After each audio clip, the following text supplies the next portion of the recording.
So today I'm making a video about aliens and UFOs, which is kind of booktube-ish, I guess, but this is more of my personal stories. So I have a few. As you guys can tell, I just cut the top of my head off. I'm a firm believer in aliens. I think they call it the Fermi paradox, which is either we're completely alone or the universe is empty, which I'm pretty sure aliens exist. And as you guys can tell, I got my shirt right here. Aliens are awesome, I guess.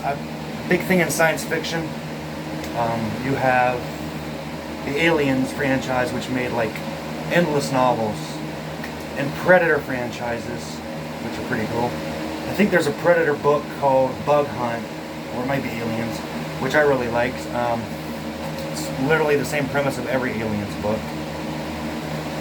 So yeah, and Predators. Blah, blah, blah, right? So let's get to it.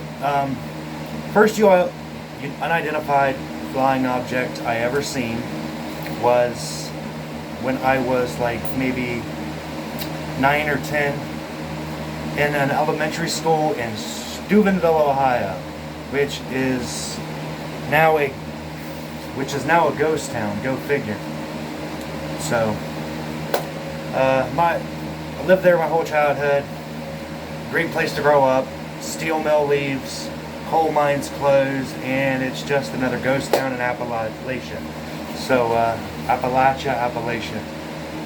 As of right now, I still live in Appalachia. I'm planning on moving deeper in there. And as an adult, I lived in Shadyside, which is across the river from Moundsville. Not now, but I'm moving back that way in October. So here's that. You would literally see stuff in the skies all the time. Burning lights of fire, stuff just floating, balls of light. Although, might be the pipeline, hope not, but yeah. So Moundsville is like a really cool place to go. It's about 130 or 40 minutes from, I'm trying to think where the Mothman was from. I think it's Mount Pleasant, but I don't hold me to account on that. So yeah, I think I may have been abducted by aliens. I don't know, but I have a very, very strong memory of being yanked out of my body and pulled across the galaxy outside of our universe. And then standing in a circle with a bunch of weird looking bird dudes. Bird dudes. I should get a shirt that says bird dudes. But yeah, they vaguely resembled Skeksis from the Dark Crystal. So yeah, aliens are pretty cool. I do love to watch stuff about aliens. Do I believe in ancient aliens, that they were here before? Yes, one of my favorite books in regards to that is Eric von Daniken's book, Chariot of the Gods, which is a must-read if you want to start getting into the ancient aliens theories and everything. Do I think there's evidence for it? Absolutely. Obviously, I wouldn't have spent money on a shirt with an alien on it if I didn't think they were real. So yeah, do I think rays are real? Yeah. I like a lot of paranormal shows. Aliens, yeah, obviously. The X-Files is awesome. I'm literally like halfway through it now. I mean, if you don't like Scully and Mulder, I mean, just go away, right? Aliens are cool. I've said that like 40 times, so hopefully it's brainwashed you by now. They say repetition works, right? So, in Ohio, that's where I live. Do I like it here? Absolutely not. Southeastern Ohio.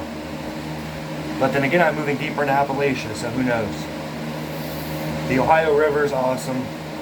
Where I live now in Muskingum County, Ohio, there's like 2 rivers, like everywhere's a river.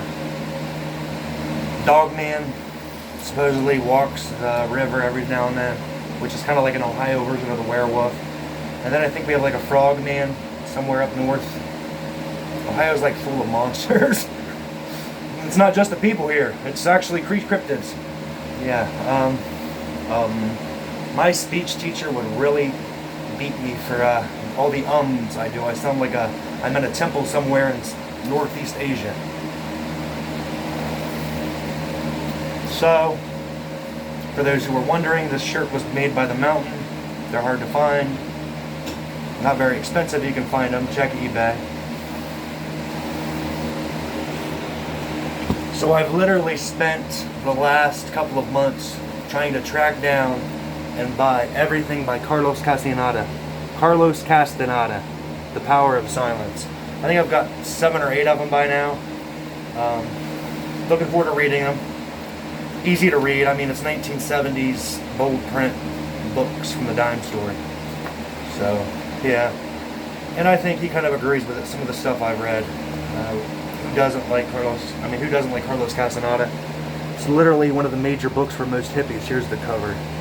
All the covers I got of his books are pretty awesome, dude. Let me see if I got another one right here. Yeah, here.